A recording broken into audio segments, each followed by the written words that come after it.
Hello, everyone. Forest Focus. So the season ends with a 2-1 win for Nottingham Forest at Burnley and a 17th place finish in the Premier League. Thanks for joining us as we break the game down and offer some early reflections on the season in the company of Reds fan Chris Aylmer from Forest All Over. Chris, how are you doing?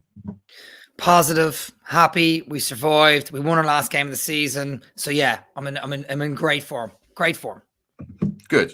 Mark Sutherns was supposed to join us, but unfortunately he's had a few technical problems. So Paul Morley is going to log on shortly. The shortest of short notice. The only time I've messaged someone after we're supposed to start and say, can you join the stream? So thanks in advance to Paul, who'll be with us shortly. Just general thoughts on the game to kick us off, Chris. Was it pretty straightforward? What did you make of it? I don't know why all week I was worried about a crazy 12-goal swing, and I don't know why all week I didn't think we could go out and be better than Burnley. And yeah, was happy in general. First half, the job was done essentially. Despite giving Burnley a lot of possession second half, they didn't really threaten us that much. And yeah, it was just delighted Wood got back to scoring ways, and delighted we can round the season off with a win. Very good. Right, let's add Paul in. Paul Morley, hello, hero off the bench. How are you doing? I'm good, thank you. How are you guys? Yeah, good. So you've not had the benefit of any time to think about this. You've not been sent my notes in advance. So you're working on the fly. What did you make of the game?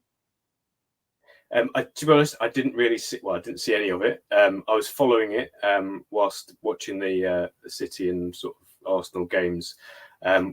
Whilst preparing dinner for, we got some friends over, so my focus on the game was limited. I mean, having seen us looked at the stats and everything, I think my overriding feeling is that today was a really important day. I think for not just for Nuno, but just for the whole vibe around the club as a whole. To finish on a positive note, I think is really important. I think I mentioned it on Twitter after the final whistle.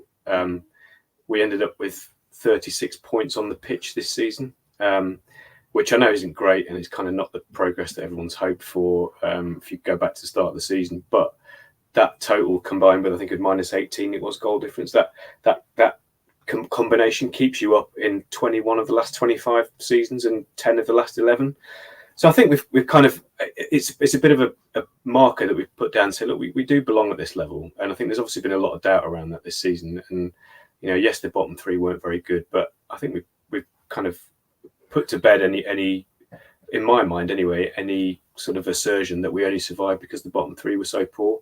I think what we've done on the pitch would have survived in most seasons. So for me, that's a positive end, and it's something that we can build on hopefully into next season.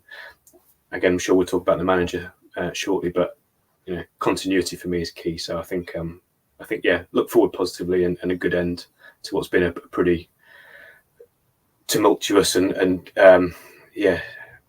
painful season, but hopefully ended on a good note. So one of the things in my notes, Paul, was, do we read too much into it? It wasn't a classic, and I'll throw more game-specific questions at Chris, but you do read a fair bit into it then in terms of finishing on a high, Paul.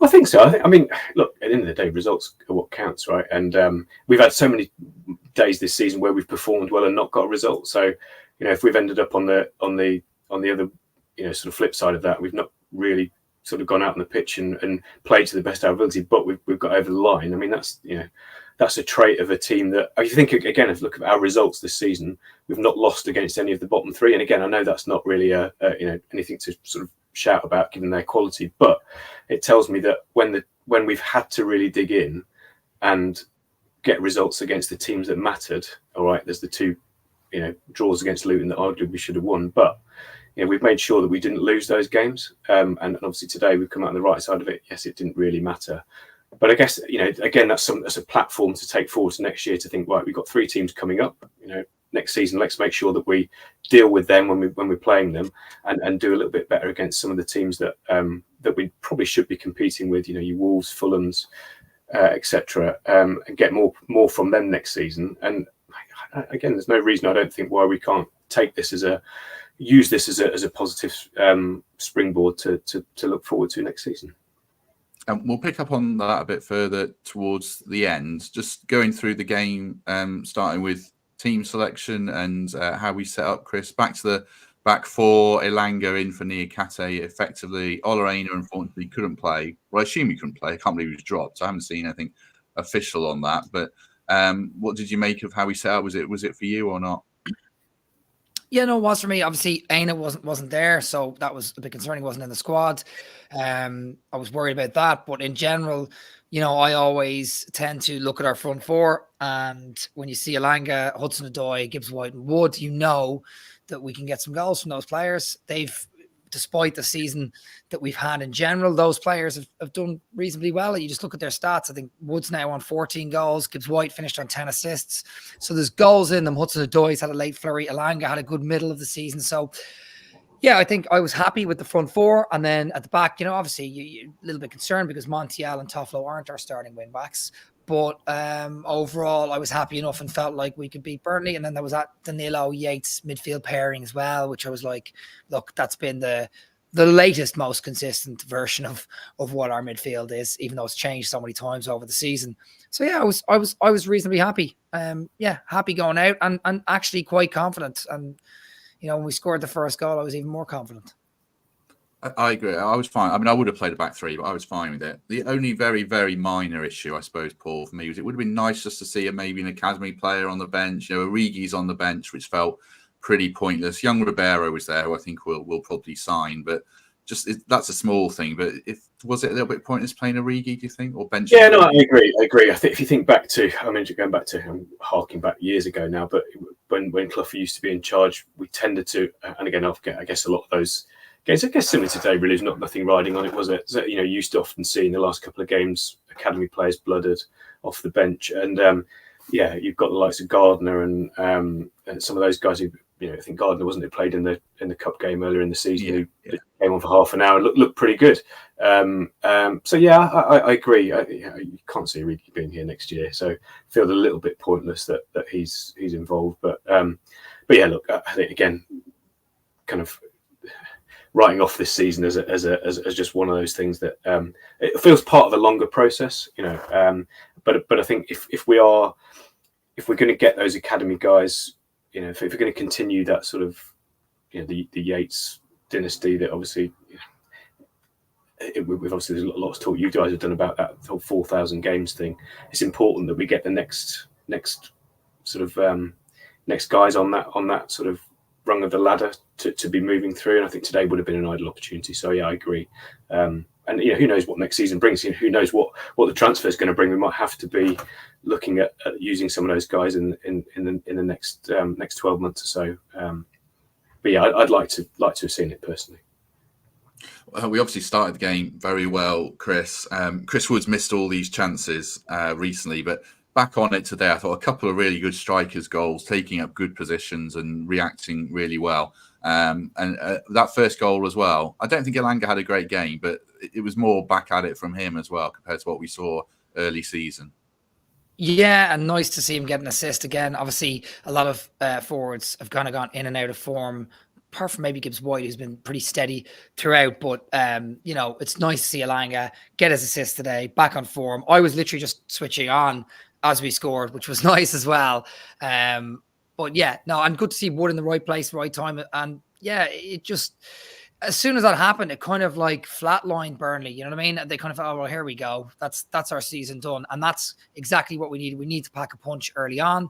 And rather than Gibbs-White and Hudson-Odoi, who've been getting the assists and goals lately, it was nice to see the opposite, Wood and Elanga. And yeah, great for Wood as well against his old club. Kind of felt like he'd scored today as well. And that was his 13th goal. And then obviously the second was 14th. So he's actually had a really, really solid season. But yeah, delighted early on with that early goal. Just set the tone. I just tagged the second goal on as well, Chris. Like I said, I mean, he looked offside. Everyone thought it was offside, but it wasn't. He reacted pretty sharply. And I know Yates' shot looked like it was going wide, but that was a good move. And one of the few times we really pressed high. We sat pretty deep, but we won the ball in a good advanced position and took advantage.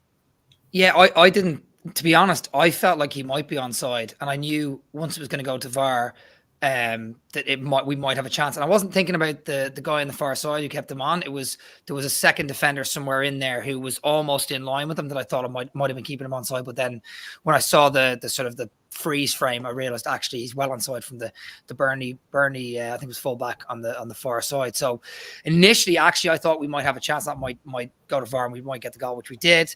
But what I thought was brilliant about that goal was two things. Neither Yates or Wood. It was Toffolo's desire to get to that ball, because there was a break on the left-hand side and Toffolo just got to the ball quickly, one touch past it to Gibbs-White, and he did a 1-2 with Hudson-Odoi. And then obviously Gibbs-White,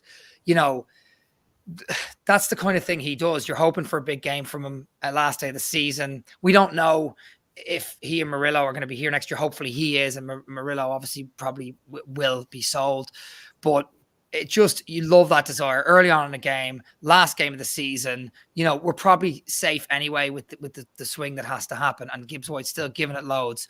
And I thought he was amazing today throughout. I know we'll touch on some of his performance later on, but just straight away making things happen for that second goal. And I thought Wood did really well, reacted well. That's what strikers do. They're in the right place, right time, touch, bang, goal. But yeah, delighted. Great start for us.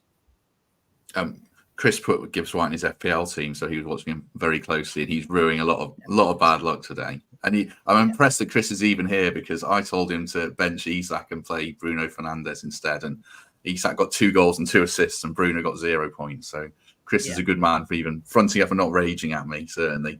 Picking up on Chris Wood, Paul, that's 14 league goals for considering as well. He wasn't even a starter for first third of the season. 15 goals in total. I mean, does that exceed all expectations for what we had from him? Yeah, I'm really pleased for him, particularly for today. Given I was at that Tottenham game a few weeks ago where it just seemed to that shot against the post. He seemed to completely fall off a cliff, hasn't he? In the last few weeks after that, seemed to really affect him. But great to see him getting back on the score sheet today. Obviously, we've got another year of him, haven't we? So he's been a revelation, hasn't he? I mean, I think. I was amongst obviously many, I think, last season who after the first few games just kind of thought, oh God, what have we done here? But full credit to him. He's proved a lot of people wrong, myself included. And I think he's been an absolute vital cog in the wheel this year and making sure that we have kept our heads above water. So all power to him. And I think, next season, there's been again a lot of conjecture, hasn't there, about whether him and Taiwo are enough or whether we need somebody else. But I think he's done all he can to endear himself to Forest fans this season, and deserves another place in the certainly deserves his place in the squad next season. Whether he's a starting striker first game, come next August, I think probably my gut feeling would be it'd be great if we had somebody else who's probably a little bit younger, who we can build our future around. Obviously, particularly given Wood's only got 1 year left, but yeah, certainly for me, I think he's been great this year, and thank him for what he's done, and I say very pleased for him today. We've got a further late sub to join our sub. Mark Sutherns has rallied and is with us. Mark, how you doing? Hello. Good evening. How you doing? Can you hear me? Yeah, we can hear you fine. You fine. I'll carry on momentum with you. We're up to the point where we're 2-0 up, and Chris Wood's playing very well. Could we have scored more goals today? We had Chris Wood. We had a 3-on-1 break, and Chris Wood probably should have passed it. Could maybe scored 3 or 4 on another day on the counter. Yeah, I mean, Gibbs-White had the effort tipped over, didn't he? And like you say, he really should have put Elanga in really for that chance. Obviously, he had the hat trick, the match ball in his sights, and can't blame him for going for goal. We were 2-0 up at the time. Second half, I thought we showed a bit more purpose. First half, it's hard to say the scoreline didn't really flatter us because we were pretty poor. I looked at the stats and it was like 85 passes is all we completed first half. So second half was a lot more kind of purpose. And obviously the match state meant that we were always prone to catch them on the break. And we should have come out of it with maybe another couple of goals. But we definitely take the end result, of course. Do you think we went about it, Mark, in the sense that I thought... when I spoke to a Burnley reporter pre-match, he said the way a lot of teams have played against Burnley is literally let them have the ball, sit deep, pick them off and wait for mistakes. And I think they had about 70% possession first half. Was that the formula we went for? And was that smart, do you think? Yeah, but the game state dictated that, didn't it? We got the early goal. And then obviously as a result of that, we sat back a bit more, and it meant that we surrendered possession. But then we got the second, and it just exacerbated that further. So I think that, I was watching the first half thinking they're very much an ideal opponent for us in that they didn't really have an end product. They weren't really getting through our defence. They had a lot of the ball, and then we should have done more first half to threaten on the break, but we turned that around second half and did exactly that.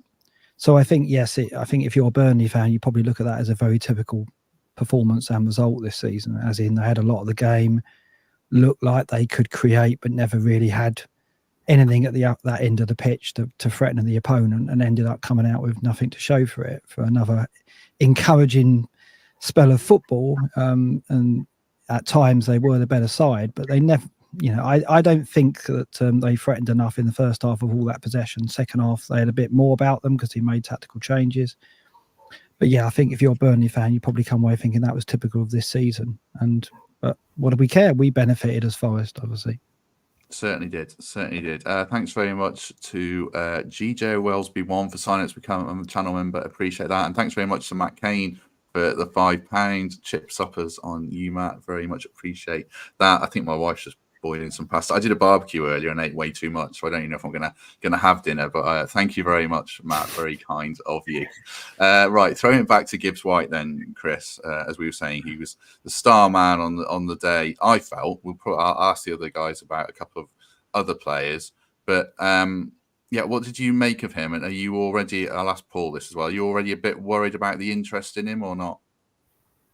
Yeah, I mean, I'm not worried about the interest because I've known it was going to be around for the last couple of months. We've all known that Murillo and Gibbs-White are going to have plenty of interest going into the summer, and we know that we have to look at PSR. Today, I mean, I've already spoke about the goal and his determination to get that ball back for Yates, which created the chance. But he had a couple of big moments. There was one point first half where he escaped down the left, stalled on the ball, turned, took a moment, looked up and just sent a cracking crossfield ball to Wood. Second half, there was another point where he did a little trick and then Danilo got the ball out to Hudson-Odoi. He also sent the ball out to Hudson-Odoi and came back for the return ball in a deflection wide where he had a shot. He had that wonderful shot, which Mirich saved well. I mean, he is a bag of tricks. He's brilliant. He's the player that makes things happen. He did that for us today again. And he's not shy for putting in a tackle in the middle of the park as well. I'm not worried about the interest so much because I think it's been semi-inevitable, right? We know Spurs and Newcastle have been sniffing about Gibbs-White.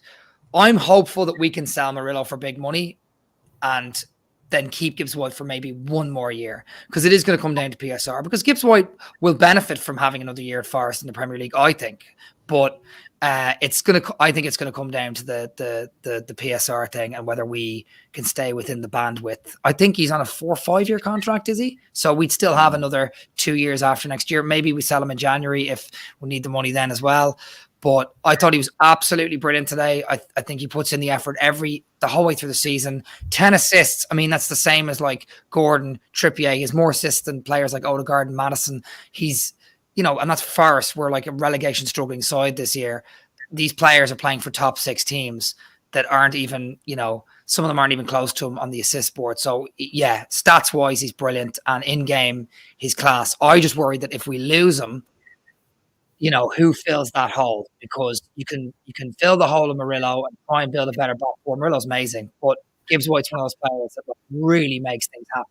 And it's like if you lose Wood's goals, if you lose Gibbs-White's assists or general play, I don't know. So yeah, I'm concerned, but I've known it's going to happen for a while, so I'm prepared. He was brilliant today. I'll ask Mark about some Gibbs-White stats if he's got any. I'm sure he's got a few up his sleeves. But just in general, Paul, Nicky was asking same sort of questions around, do you think Morgan's going to Spurs? Will we be okay without him? Do you feel like, it feels like everything revolves around him. It feels like he's the one player we really can't sell but might have to. Yeah, I think he's an absolute bellwether for the team, isn't he? If you think of pretty much every positive result we've had since we've been in the Premier League, he's been pretty much front and centre of most of those performances. So, yeah, look, I was thinking about this earlier today. What would I do if I was in his shoes? What would I want? And I think if you think back 12 months ago into that England under-21 squad, there was basically himself, Gordon, and Palmer. Those three were the three standout players in that tournament. I think it was a hair's breadth as to who got player of the tournament. I think Gordon might have got it in the end, but it could have been either three, any one of the three of them. And you look at what the other two have done this year. Palmer's obviously been an absolute revelation. He's an absolute shoe-in for the Euros squad. Gordon, I think if I was Southgate, I'd take Gordon. Morgan seems to be a bit further back from that conversation. I appreciate what you're saying, Chris, about his stats and how he compares to others. Is that just because he's playing for Forest? I don't know. I think it shouldn't be, but there's an element of that, I think. So if I'm Morgan Gibbs-White and there's a World Cup 2 years down the line, I've got 2 years basically to get myself front and centre in whether it's Southgate or somebody else's mind. Because I'm sure, he's an ambitious guy. We see that every week. He absolutely, gives his all on the pitch, and there's no reason to suggest he wouldn't do that if he was playing for somebody else. So I think he needs to make a decision himself. I hope he's got 1 more year left with us. But I do think unless we really kick on, if he does stay next year, if we have another year like this, or even something similar, then I absolutely wouldn't begrudge him, a big move, because he's got the World Cup 2 years down the line. He wants to get himself in that squad, I'm sure. And I think if he's still playing in a struggling Forest side for more than 12 months, he's not going to achieve that goal. So, I hope he stays. He'd be almost irreplaceable. I think it'd be very, very difficult to find a replacement for him. But if he does end up going, I'd see his sort of rationale for doing so on that basis of getting himself up there with the likes of Palmer and Gordon, which potentially has fallen behind a little bit in that England pecking order this season. Just before I throw it to Mark, very good to have 570 people with us. Do us a favour, if you haven't hit like, do that on the stream. That would be a big help. And thanks very much to Derek for the £10 bottle of wine. Yes, I'll take you up on that offer, Derek. Thank you. And James as well for another £10. Thanks for your support, James, and everyone else who's watching this, all the channel members, anyone who subscribes, anyone who's listened to a word we say over the course of the season. Mark, feel free to add anything on Gibbs-White, eye test statistically. And also, Chris mentioned Murillo there. I thought he looked like he wanted a goal to me today. He's on a few runs and shots. He's taken on a free kick. He quite fancied it, and I think he's almost ended up with an own goal, unfortunately. But he was pretty good again today as well, I thought. Yeah, I think Murillo has been trying to get his goal for quite a few games, to be honest. Whenever he gets in the final third, I think his priority is always to try and conjure something up himself rather than look to lay it off. And today he had a couple of efforts, like you say. Obviously, we value him for what he does at the other end low. And again, he was resolute back there. And just on Gibbs-White, yeah, so he's, for chances created this season, he's 6th in the Premier League. When you look at the names he's behind, so he's created 74 chances this season. He's behind Andres Pereira of Fulham, but then it gets to the real elite. Saka, Odegaard, Pascal Gross, who arrived at the Premier League as one of the big creators. So he is a incredibly creative player. So you expect Pascal Gross is always up there. And then Bruno Fernandes is at the top.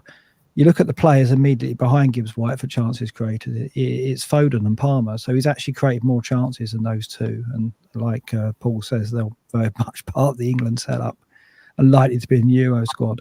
So Gibbs-White is keeping fantastic company when it comes to chances created. And then you look at his goal threat as well. And he's right up there for that. 71 attempts he's had for us this season. So he's ahead of the likes of, Havertz and Trossard and Barkley and Richarlison. These are players that are all players that are associated with goal threat.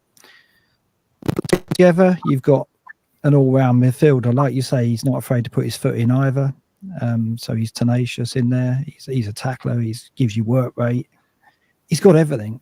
He could play in the 6, in the 8, and be the 10, and be our best player in those 3 positions.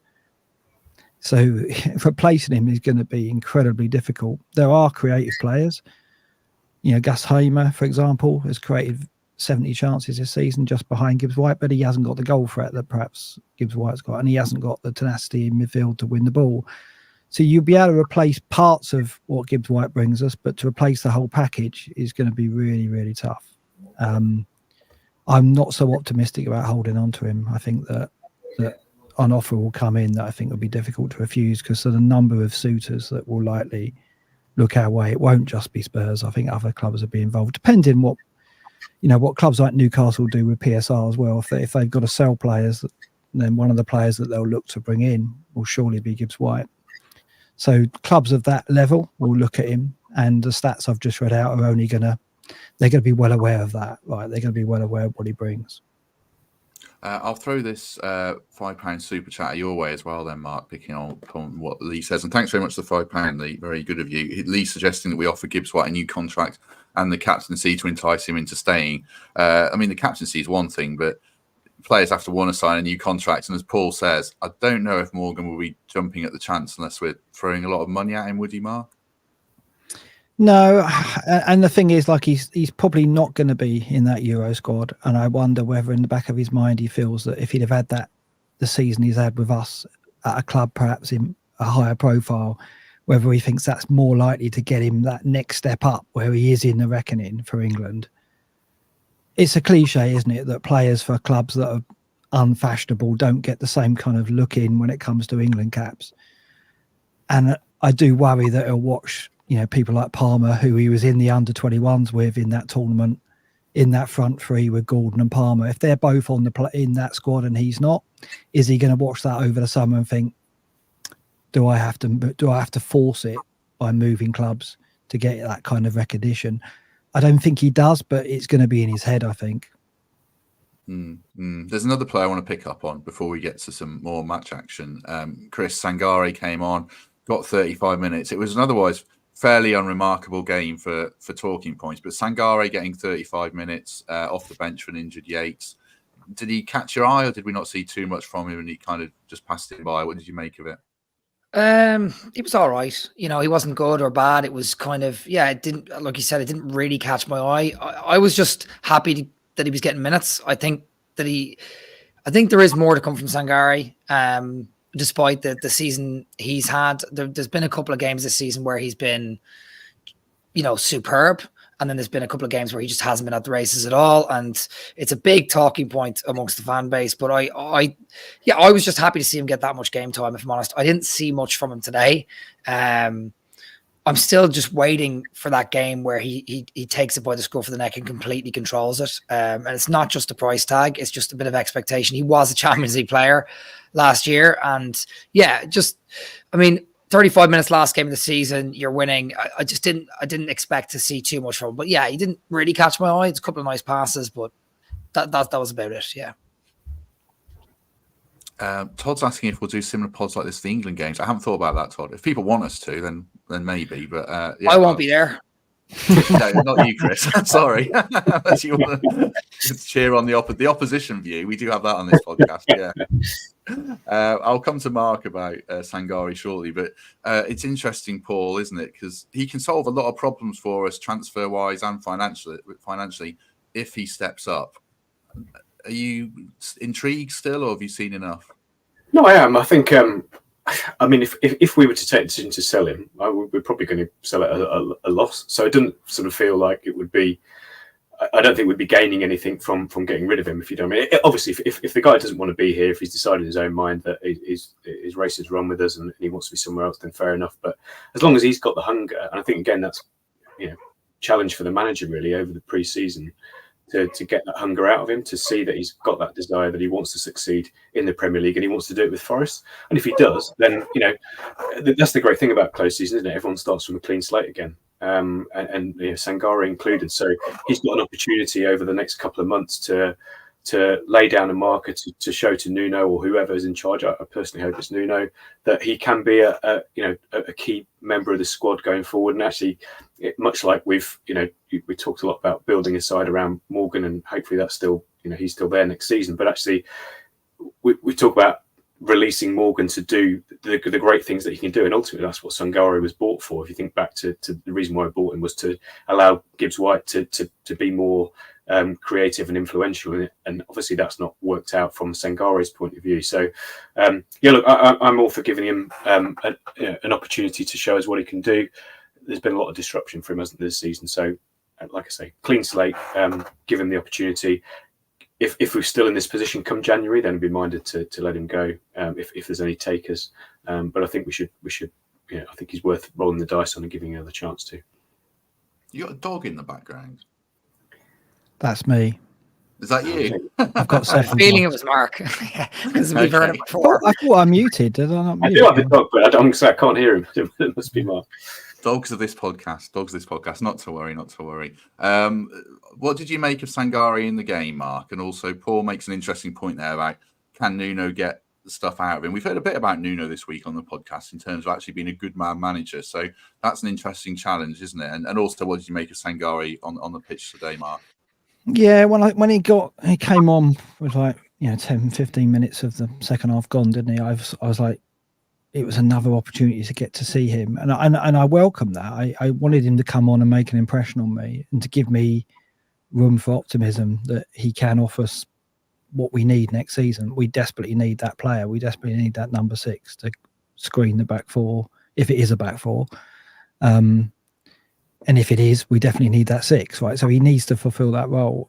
If you're making a list of the things that pre-seasons needs to prove, he's probably right at the top of it, isn't he? In terms of what we'd want to see from pre-season, we'd want him to play as many minutes as we can, and to actually start showing that he can be that player for us next season. The trouble is, as I said on the podcast before, because we desperately need that 6. We've got to make our mind up quickly. We can't go into the start of the season without a player who can do that job. And if Sangaré shows he's not going to be up for it, we've got to move. So, I mean, Sanderberg today, 124 passes he made. He was absolutely the fulcrum of everything Burnley did. And yes, it wasn't penetrating our defence and so on, but he was a player I look at and think, that's the kind of player we need, someone to sit in front of the back four who's a physical presence, who can, be that metronome, if you like, for how we play. I thought that's what Sangaré was. I hope that's what Sangaré can become, but I don't think we've got much time to give him. If he doesn't impress in pre-season, if he doesn't show that he can be in that team from match week 1 doing that job, we've got to go out and sign somebody who can. So that's what concerns me. I desperately want to give him a chance, but because we need that position so much, if we're going to play a back four, we can't give him too long. You want to come in, Chris? You've unmuted yourself. Mangala. Do you reckon? Like, is it possible that he comes back in the fold? Is that completely gone? Because is it an option to buy that they might not take, or is it potentially going to be triggered? I don't know, because he was brilliant the first half of the season, I thought. And I'd like to. There's always been an assumption. There's an assumption he'll go, but I don't think it's nailed on. But then it presents FFP problems, doesn't it, if he comes back? Yeah, it would break their transfer record if they sign him. Right, so it would be a big statement from Lyon if they go and do it. That's they won't. Well, he's had injury concerns, hasn't he? He has. I think it's been difficult. So I don't know. I mean, is he a 6 though? I mean, he was a fine player for us, and I think he did a good job for us in the midfield. He was our best midfielder when he left the club, I think, ironically, other than Gibbs-White. But certainly in the 8 role, I thought he was very effective, and he had them in terms of dictating play. He was the best we had.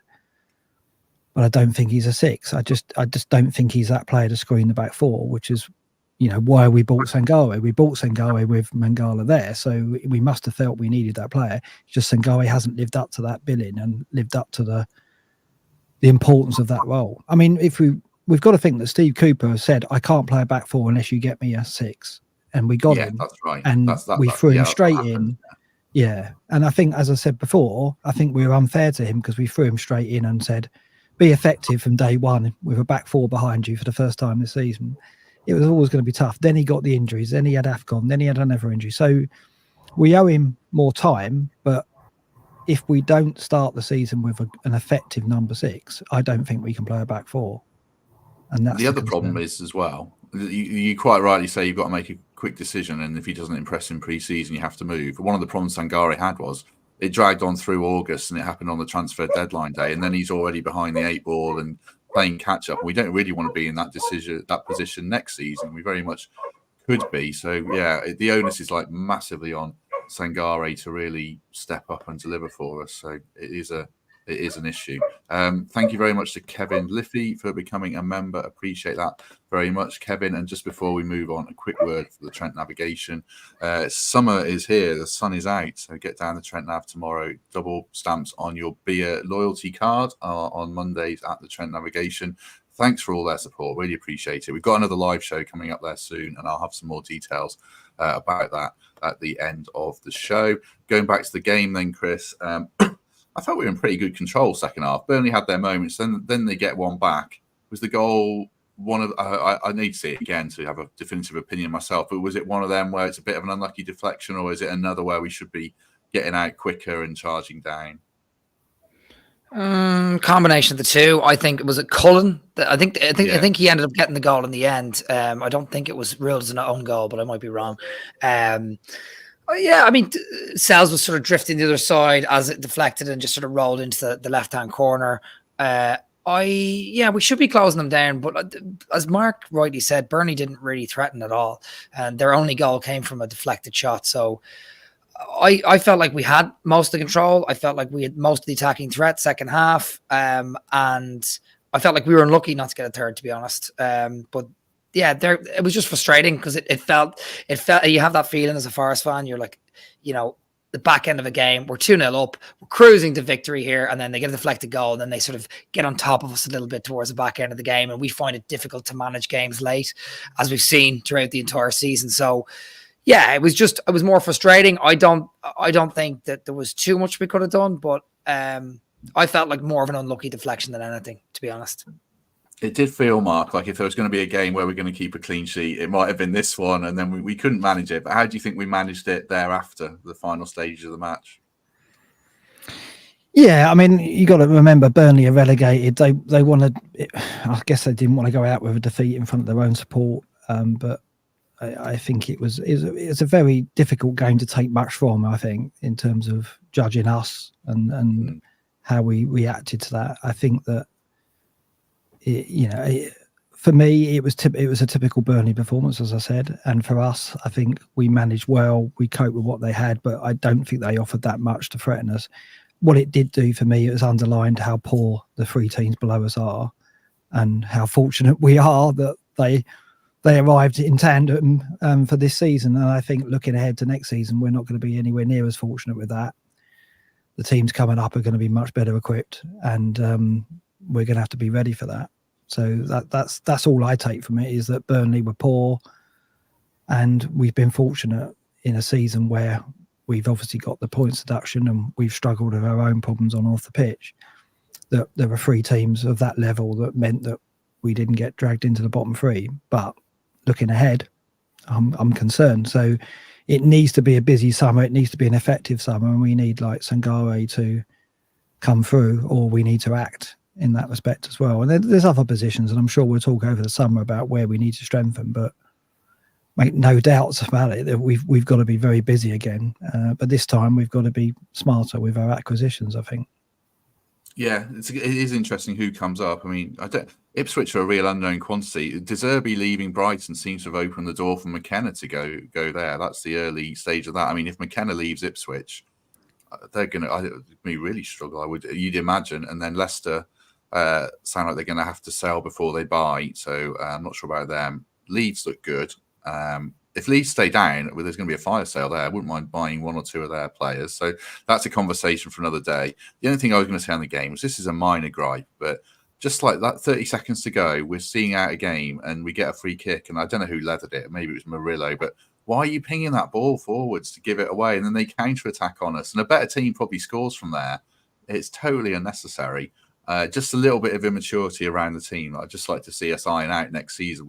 We need a bit more street smarts. But that's a pretty minor thing, I guess. We won the game and we deserve to, I feel. Just before final 5-10 minutes or so then, just some thoughts on the season and early thoughts on next season. Mark's touched on it there, Paul, but what are your emotions now the season's over? I'm sure that you might feel better or worse after a night's sleep, but as we sit here now, how are you feeling about it?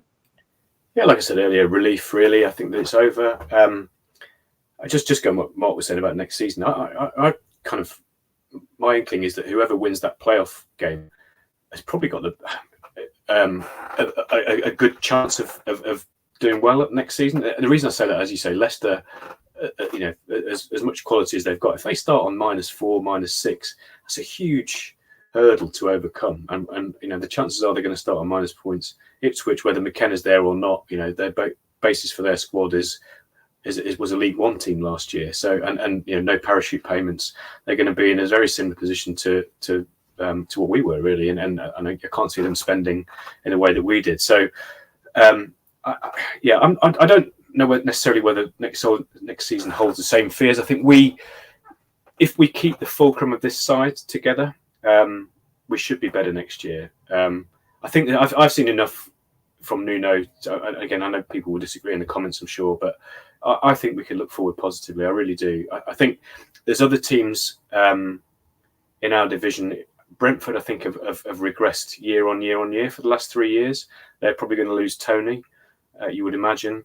So, and again, Frank, is he going to be, Brighton, for example, where do they go manager-wise? Frank, for me, would seem quite a good fit for them, I think, if they wanted to look for a manager, if McKenna was to commit to Ipswich, for example.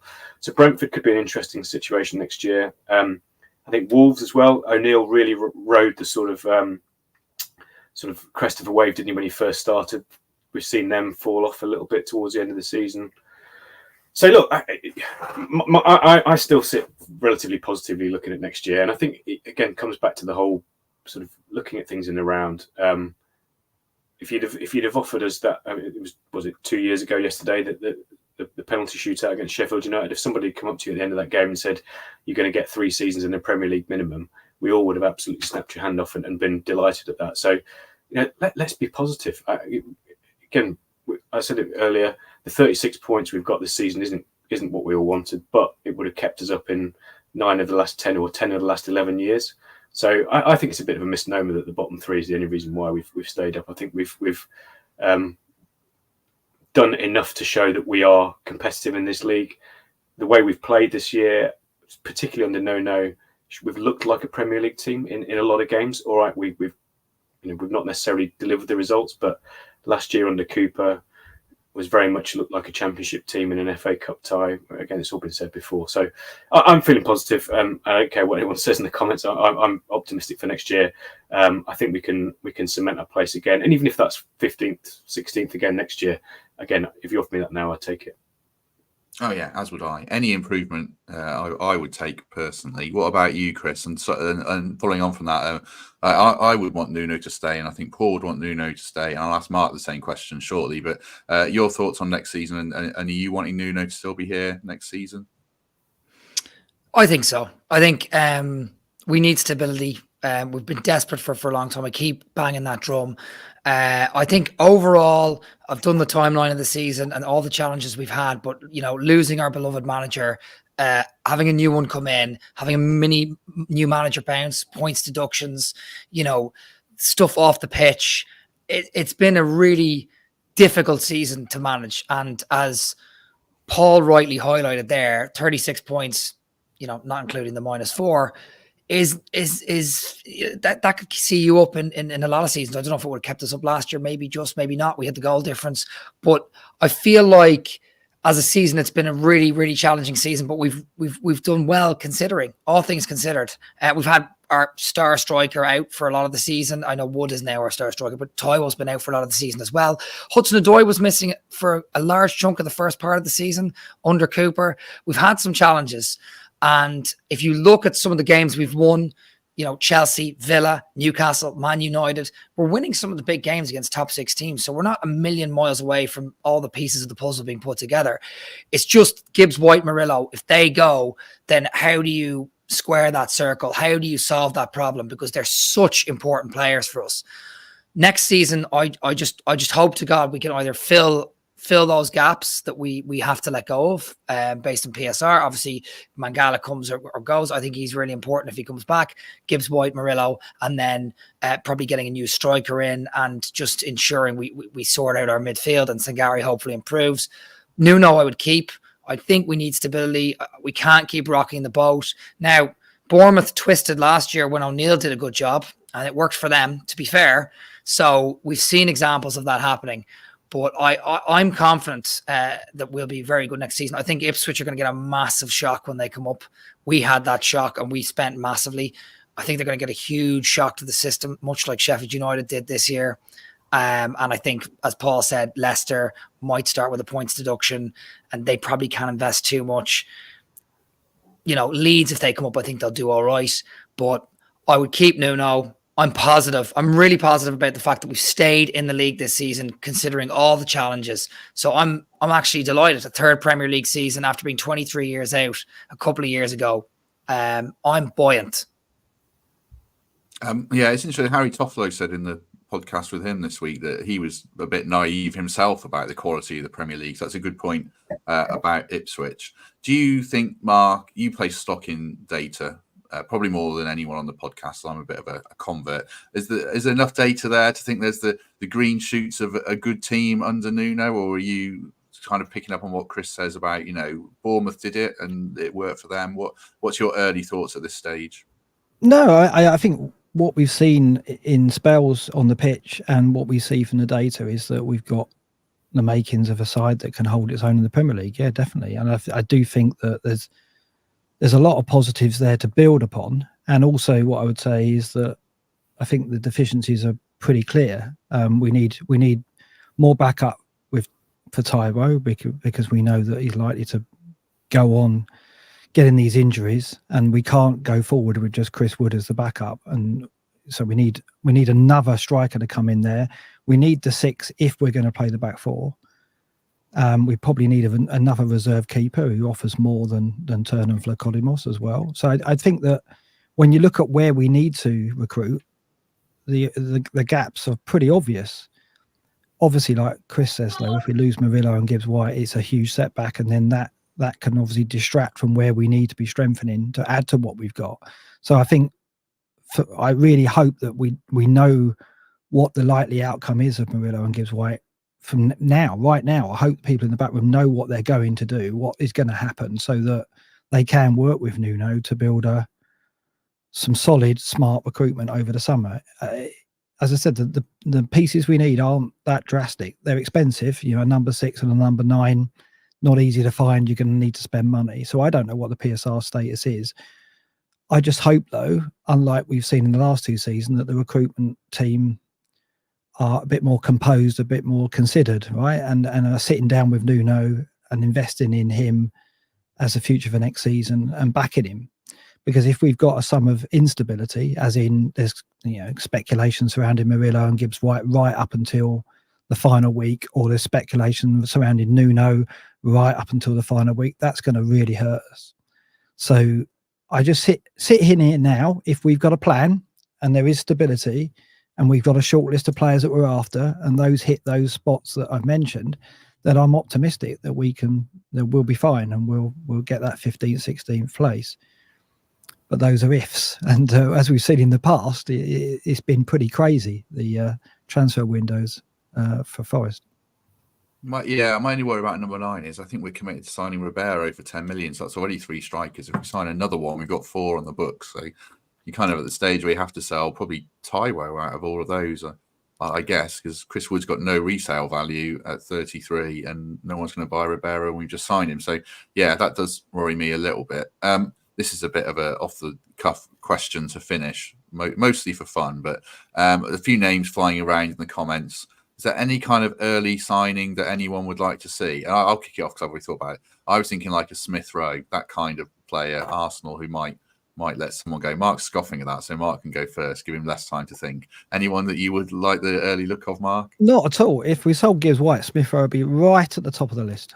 Right at the top of the list, because he's a player that, like Palmer, can have a huge impact on the Premier League stage. He has actually hinted at that. He had that spell for Arsenal when he was coming off the bench, and, you know, Arsenal fans were singing a song about him and Saka. Those two were seen as very much the kind of future of the club, and he's had to take a back seat, when Odegaard came in, and when they changed the system to play 2 holding mids and Odegaard pushing forwards. Then Havertz has come in, of course. Xhaka played a more attacking role.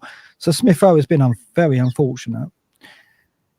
There's no question for me that when he moves, and I think he'll have to get regular football, he will be a big success story in the Premier League and probably reach where Gibbs-White is now, on the cusp of pushing for the England team. So if we were to sell Gibbs-White, he'd be right at the top of my list to replace him. He's not quite the finished article. He wouldn't be able to come in and offer the same levels as Morgan straight away, but in some areas he certainly could compensate for that loss. So I'd love that to be a target, and if we see some early speculation that could be the case, then I'm very happy about that. Yeah, it was interesting around January time. Arteta gave him a few pity games off the bench, I think, to try and keep him, and you can't keep doing that with players. So there's him, and there's like Reece Nelson and players like that. So Paul and Chris have had a little bit longer to think about it. Any names that leap off the page for you, Paul? Yeah, I think a lot of it would be interesting to what strategy we go for. I mean, obviously, and understandably with the PSR situation, the strategy seems to be young talent. You look at the ones we signed this year; that seems to be the way we've gone. I just wonder if we're going to go to striker's position, and I think you mentioned it on here, Matt, a few weeks ago. Someone like Callum Wilson, and I know that his age profile is very similar to Chris Wood. I know that he's not necessarily guaranteed to be fit for 38 games, but an experienced, proven striker like Callum Wilson, I think, even if it's for, again, that short term, even if it's 18 months, just to help us solidify, get some stability, make sure we look after our Premier League status. I think someone like of his profile, not necessarily definitely him, but someone who's got that proven record. And I think that's the thing, isn't it? Is do we go with whatever position it is? Do we go with the next best thing who could potentially grow into the role, or do we go for someone who's proven in whatever role that we're looking for? I think for me, we might need a mixture of both. I'd love Smith Rowe to come. Don't get me wrong, if Gibbs-White was to go, but I think that would need to be allied with somebody who is proven at this level in the particularly in the striker position. I think would be the way I would lean. Very good, very good. Comment from Billy Davis. Compliment Maranaki. It's not like Billy Davis want to compliment owners. He's normally rowing with them and trying to engineer the sack quite a few times, allegedly. Right, Chris, any names for you? This is all just a bit of fun. Whatever names we say are players we won't sign, but any names for you? There's two that stand out. Mark's already mentioned Sanderberger earlier. I think he's a really, really good player. I don't know if we can get him for a decent price, unfortunately. I mean, Burnley signed him for decent money, I think. But he's a Premier League player. He's got to stay in the Premier League. I'd be looking at him for a midfield option. And Luton are gone now. Adebayo, their striker. I wouldn't mind looking at someone like him. And I wonder, could we get him for cheaper than normal now that they're getting relegated and they need to possibly offload? So they'd be the two that I'd be kind of looking at realistically. There's obviously going to be other names thrown about the place, but I would love to see Adebayo come to Forest and sort of fill in. Unfortunately, Taiwo, I don't know what's going to happen with him. I asked another Matt, on the podcast recently, would he sell Taiwo if you get sort of decent money for him? And you might do, just based on his injury record with us. I love Taiwo Wanyi, but it feels like we need another striker to cover us there, because Wood, to be fair to him, has done really well. He's kept from being injured most of the season, but we need another striker. So Sanderberger and Adebayo, for me, they'd be the two that I'd probably go for. Yeah, I like Adebayo. I like Carlton Morris as well. Two good players. How much is Alfie Doughty worth, Mark, do you think? I was going to say, given how much they value Alfie Doughty, apparently I'll 40 tee you million. up there. You have to say what my joke is there. You'll have to give the background. Yeah, Adebayo, God knows what they want for him. Probably in the region of 60 or 70 million based on what we're seeing online. I mean, he's in a very effective plan B, Adebayo, isn't he? Even if he's not starting, he's someone you bring on and he can change the game with his physicality. So that would be a good option. I mean, we talked about Smith Rowe, there's Nketiah there as well. How long is Nketiah going to sit on the bench for Arsenal as well? I think if Leeds come up, they'll go knocking for him, because they had him on loan a few seasons back, so they know of him. For me, I've always rated him. I think he needs regular starts. And I think if he moved on, he could be a good young player. But Paul's right. Do we go for someone like that, or do we do we invest in a Wilson, or there's Danny Ings, for example, who fits that profile, who's probably going to be knocking around and probably looking for a club? Maybe he's worth a look.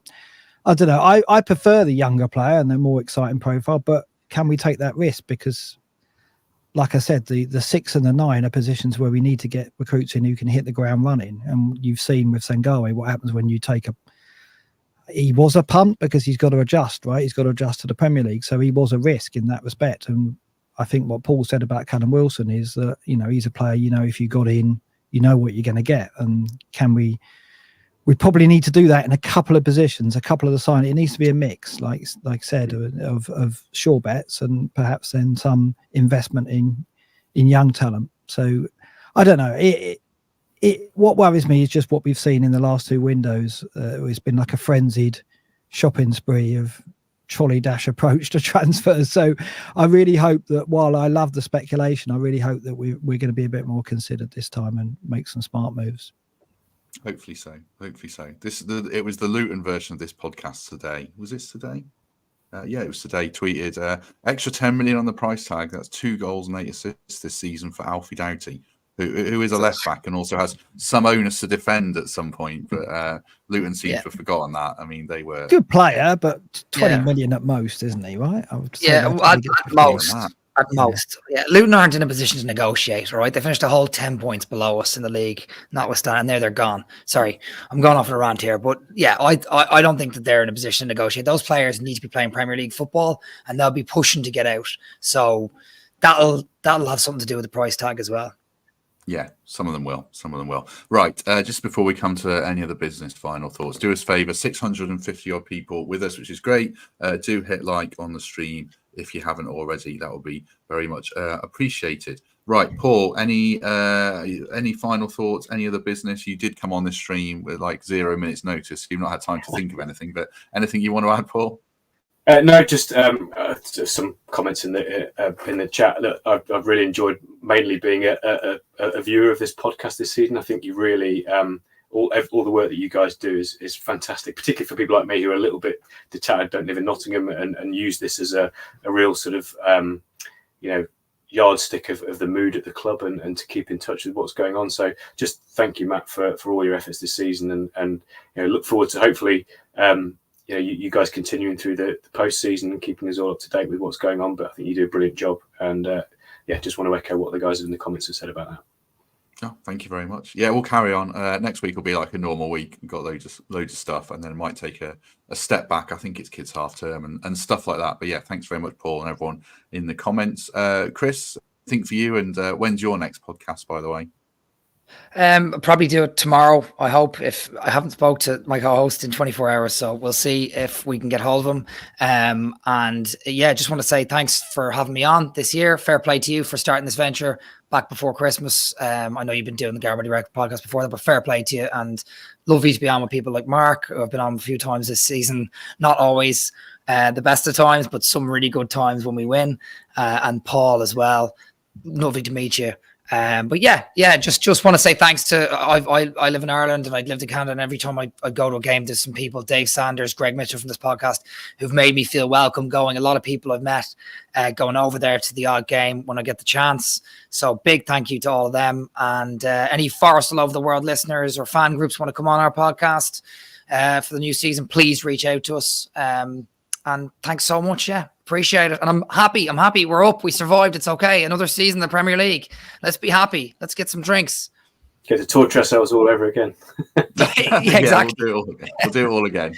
Final league table before I come to Mark. I did note this down earlier.